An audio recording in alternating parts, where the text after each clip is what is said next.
Hello Libra, Sun, Moon, Rising and Venus signs. Kamusta kayo? Sana po nasa mabuti kayong kalagayan.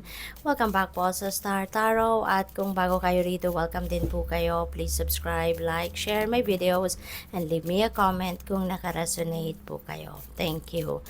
So, Libra, before I go on, I would like to say hi muna and shout out po sa ating beloved channel member na si at Nel0929. Maraming salamat po for your support sa aking channel. So, first message ninyo, we have the energy of the nest. An emotionally secure, loving family is important to you. Ayan. So, siguro, isa kayong family-oriented, no? Na Libra, kaya napakaganda nito. At siguro, alam mo yun, masyado kayong mapagmahal sa inyong pamilya. Siguro, first priority ninyo lagi yung pamilya. Gusto ninyo na masaya sila, sila secured, no, sa bawat isa, yung ganon. So, this is really a beautiful energy. Yung second message ninyo, we have the energy of the ant, work, achievement, success. So, possible na meron kayong mga successes ngayon na makakamit, no, sa inyong trabaho, sa inyong career, may mga achievements kayong makakamit din, siguro, no, Libra. So, this is also, this is also an opportunity din siguro sa inyo rito na baka meron kayong bagong trabaho, baka meron kayong additional na trabaho, 'di ba? Baka additional money path ito para sa inyo, kaya congrats. Beware of great pride. Okay? Isa din ito sa importanteng reminder sa inyo sa ngayon na mag-ingat kayo, na maka-focus kayo sa pride ninyo, Kasi lagi kong sinasabi katulad ng anay, no? Yung anay sumisira ng bahay, 'di ba? Ng structure ng bahay. Yung pride sumisira din, no? Ng dynamics, no, sa isang relationship. Kahit anumang klase, whether that is romantic relationship, whether family or sa kaibigan, 'di ba? Kapag umiiral yung pride, kakasira talaga. Minsan nga talagang kapag pride ang pinairal, imbes na magkakaayos na, 'di ba? Talagang tuluyan ang nagkakahiwalay. May ganon, or tuluyan ang nagkakasira. Kaya beware, no? Beware of that great pride. Sana wag ninyong pansinin, 'di ba, yung pride ninyo, at mas magandang love, no, ang pairalin. So we also have courage, a journey, either physical or mental. So ang iba siguro sa inyo dito, Libra, is going to travel, no? Maaring meron kayong pupuntahan, bibisitahin na kung saan. At baka ito lang ay saglit lang, no? Ito ay mabilis lang, no? Ang pupuntahan ninyo, maaring bisita lang ito, pagbibisita lang, no? For others of you, pwedeng mental travel ito, no? Pwedeng hindi ito physical travel. Maaaring ang isip ninyo, no, talagang gumagana 1,000 RPM or more, 'di ba? Kasi isip kayo ng isip. Maaaring ganun ang ganap. So, what else? We have feather. Someone you know is undependable and insincere. Okay? So, meron kayong madidiscover dito. Someone na kilala mo, hindi mapagkakatiwalaan, hindi sincero sa'yo, pwedeng isang taong malapit ito sa puso mo, kaya maaring maano kayo rito, parang mawindang kayo rito, kasi baka hindi ninyo to sukat akalain, hindi ninyo ito expected na yung taong ito, is hindi siya mapagkakatiwalaan. Kasi baka, alam mo yun, binuhusan mo to ng pagmamahal, binuhusan mo to ng pagtitiwala, 'di ba? Tapos madidiscover mo ngayon, all of a sudden, wow, 'di ba? Parang bombang sasabog ito sa mukha mo na, nako, 'di ba? Despite all the love, the concern, 'di ba? The trust na binigay mo sa taong ito, tas yung pala hindi siya totoo sa iyo. Huwad, no? Huwad pala yung pinapakita niya sa yung sinseridad, no? Kaya this could be anyone. Pwedeng kaibigan mo to, pwedeng yung person mo to, pwedeng kapamilya,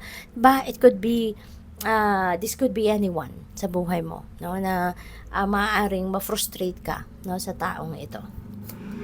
Pero nako, grabe naman yun. Pasensya na kayo kung narinig ninyo yung sobrang ingay. Pasensya na. Um, Ang lakas, no? Ang tambutso ng motorsiklo na yon. So, possession na. So, baka, iba sa inyo sa ngayon, pwedeng maano kayo rito. Yung bang sobra kayong malungkot, no? Dahil sa pagdidiscover ninyo ito. Pero maganda na to, no? Na habang maaga pa, 'di ba? Ngayon pa lang nakilala mo na, no? Yung totoong ugali ng taong ito, yung totoong kulay ng taong ito, 'di ba? Para hindi na kayo masyado pang mag-invest, 'di ba, ng love, no? Para dito sa taong ito. Kaya mabuti nang madidiscover mo siya ng maaga. So we also have fair woman, no? Pwede na si fair woman ito, 'di ba? Depende sa inyong sitwasyon. Pwede rin naman na hindi. But you will be dealing with a fair woman around this time, no? Or in the next few days. Si fair woman, this is someone na may blonde, gray, or white hair. So, pwedeng pwedeng foreigner, may dugong foreigner, 'di ba? Pwedeng nasa ibang bansa talaga siya, or pwedeng nandito din siya sa Pilipinas, no? Depende sa inyong sitwasyon. But yes, no, you will be dealing with this person around this time or in the next few days. So, what else? We have forest, muddled, and unclear thinking. This could be related to this, no? Baka maguguluhan kayo, baka pagdududahan mo pa yung sarili mo, 'di ba? Na totoo ba 'to? Totoo ba 'tong na-discover ko na hindi ito mapagkakatiwalaan, na hindi ito totoo sa akin, 'di ba? Kasi baka talagang minahal mo yung taong ito, ano? Tinuring mo talaga siyang malapit sa puso mo, tapos eto nga madidiscover mo. Kaya maaring maguluhan ka, 'di ba? Na sa lahat ng pinakita ng taong ito sa'yo, yung pala ay hindi totoo, at baka maguluhan ka. Kung tama ba ang judgment ko, 'di ba? Yung ganon. Kasi parang hindi ka makapaniwala, no? So feeling ko yung kaguluhan, ang clear thinking na to is related dito sa taong 'yan. So what else? We have torch, spiritual development, enlightenment, awareness, and understanding. Ayan. So, ang iba din sa inyo dito is going to focus on your spiritual development. Maaari na meron din kayong spiritual growth sa ngayon. There will be there will be enlightenment, no, greater awareness and understanding of who you are, of why you are here in this world, ano yung mission mo sa buhay, 'di ba? Maaring sa ngayon 'yan ay madidiscover mo din sa sarili mo, no? So, what else?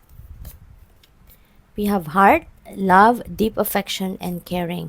So, siguro ngayon, Libra, no? There will be more love, there will be deep affection, and pag-aalaga, pag-concern mo ngayon na ibibigay or ipapakita sa mga mahal mo sa buhay, sa mga taong nasa paligid mo. Possible din, no, na baliktad. Baka dati, kayo lagi ang nagpapakita ng pagmamahal, pag-aaruga, pero ngayon kayo naman, no? Maaring kayo naman na magre-receive ng gano'n. Kung ano yung binibigay mo sa ibang tao, pinaparamdam mo sa ibang tao, baka kayo naman ngayon ang bibigyan ng mga taong ito. Baka kayo naman ngayon yung papakitaan ng pagmamahal nila, concern nila, pag-aalaga nila sa'yo, something like that, no? So, what else? We have rose. Ayan, romance is in the air. Ayan, so merong ano ngayon,